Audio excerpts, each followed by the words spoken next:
Pemirsa, mantan Menteri Perdagangan Tom Lembong hari ini menjalani sidang perdana dalam perkara dugaan korupsi impor gula di Pengadilan Tipikor Jakarta. Di antara pengunjung terdapat mantan Gubernur Jakarta Anies Baswedan yang mengaku hadir sebagai sahabat.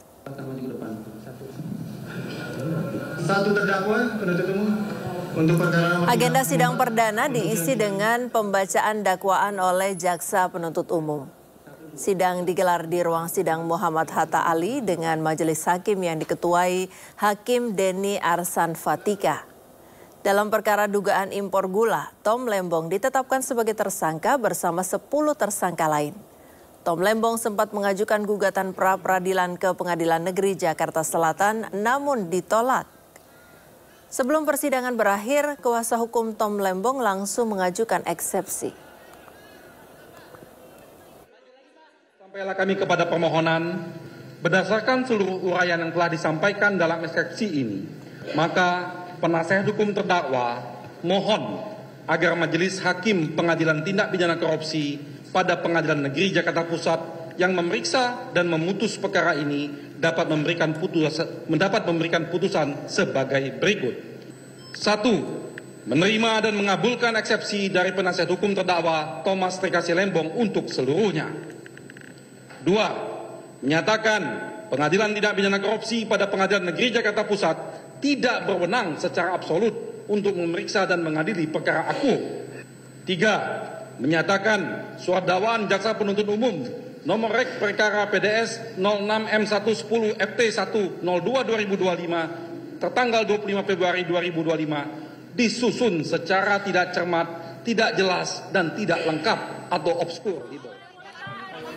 Sementara itu, mantan Gubernur DKI Jakarta Anies Baswedan yang juga menghadiri sidang perdana mantan Menteri Perdagangan Thomas Trekasi Lembong di Pengadilan Tipikor Jakarta Pusat mengatakan dirinya hadir untuk mendukung sahabatnya yang saat ini menjadi terdakwa kasus impor gula. Saya datang sebagai sahabat Bapak Tom Lembong.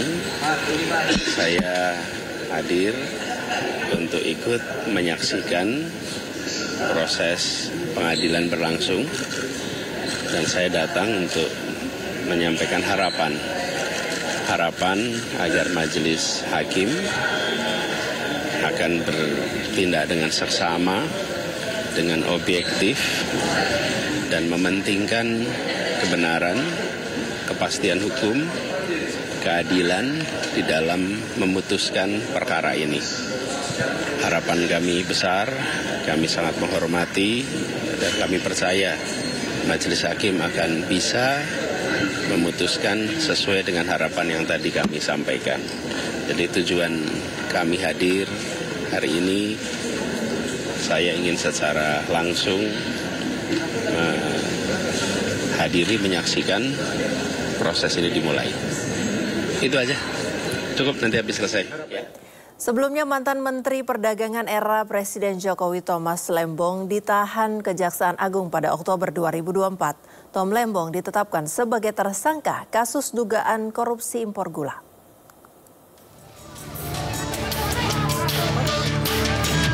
Thomas Lembong, mantan Menteri Perdagangan era Presiden Joko Widodo, ditahan Kejaksaan Agung. Mengenakan rompi oranye tahanan, Tom Lembong dibawa keluar gedung kejaksaan menuju mobil tahanan. Tom Lembong ditahan di Rutan Salemba, Cabang Kejaksaan Negeri Jakarta Selatan. Thomas Trimurti Lembong atau TTL ditetapkan sebagai tersangka dalam kasus dugaan korupsi impor gula tahun 2015-2016 saat menjabat Menteri Perdagangan. Tom Lembong memberikan izin impor gula kristal mentah kepada sebuah perusahaan swasta saat negara sedang surplus gula. Yaitu tahun 2015 tersebut, Menteri Perdagangan, yaitu Saudara TTL, memberikan izin persetujuan impor gula kristal mentah sebanyak 105.000 yang bersangkutan sebagai tersangka. Saya ulangi, tidak memilih atau memilah siapa pelakunya, sepanjang memenuhi alat bukti yang Gitu. Kejagung menetapkan 2 tersangka dalam kasus ini. Selain Tom Lembong, tersangka lain adalah CS, Direktur Pengembangan Bisnis PT PPI. Penyelidikan kasus ini telah dimulai Oktober 2023 dengan memeriksa 90 orang saksi dan ahli. Kejaksaan Agung menyatakan akibat korupsi impor gula ini, kerugian negara mencapai 400 miliar rupiah. Setelah mendengar kabar terbaru kasus Hasto, tim penasihat hukum Sekjen PDI Perjuangan Hasto Kristianto menyambangi Komisi Pemberantasan Korupsi. Kuasa hukum Hasto, Roni Talapesi, mengklaim bahwa perkara Hasto Kristianto memasuki tahap kedua pelimpahan atau penyerahan tersangka dan barang bukti dari penyidik ke penuntut umum. Tahap kedua dilakukan setelah penyidik menyatakan berkas perkara lengkap atau P21. Informasi tersebut didapatkan Roni melalui aplikasi pesan dari pihak KPK. Sementara tim penasihat hukum Hasto telah memasukkan surat untuk saksi yang meringankan di tingkat penyidikan untuk kliennya dengan menghadirkan 3 ahli dari berbagai universitas. Direktur Utama Pertamina dan jajarannya hari ini menyambangi Kejaksaan Agung. Pertamina mengaku datang untuk menyampaikan dukungan kepada Kejaksaan Agung dalam upaya bersih-bersih di Pertamina. Direktur Utama Pertamina didampingi Komisaris Utama Pertamina dan jajaran auditor internal disambut Jaksa Agung ST Burhanuddin. Dirut Pertamina yang baru dilantik pada November 2024 lalu mengaku bahwa peristiwa ini menjadi momentum introspeksi Pertamina dalam upaya meningkatkan tata kelola perusahaan ke arah yang lebih baik, sekaligus memberi laporan hasil uji lab terkait spesifikasi BBM saat ini. Kami mencermati dinamika masyarakat terkait dengan penegakan hukum.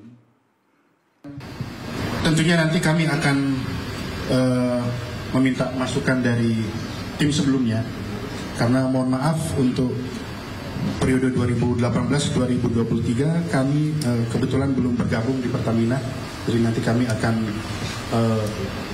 mengecek nanti informasi yang ada di Pertamina.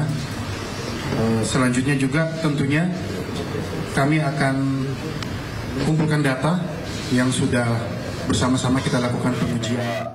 Bahan bakar minyak sebagai produk kilang yang didistribusi atau dipasarkan oleh PT Pertamina saat ini adalah baik, ya, dalam kondisi yang baik dan sudah sesuai dengan spesifikasi, tetap tidak terkait dengan peristiwa hukum yang sedang sidik.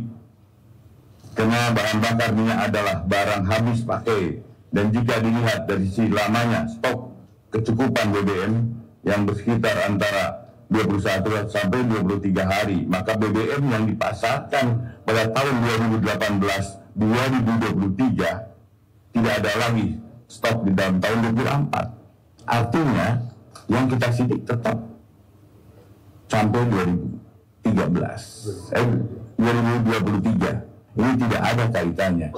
Artinya lagi spesifikasi yang ada di pasaran adalah spesifikasi yang sesuai dengan yang ditentukan oleh Pertamina.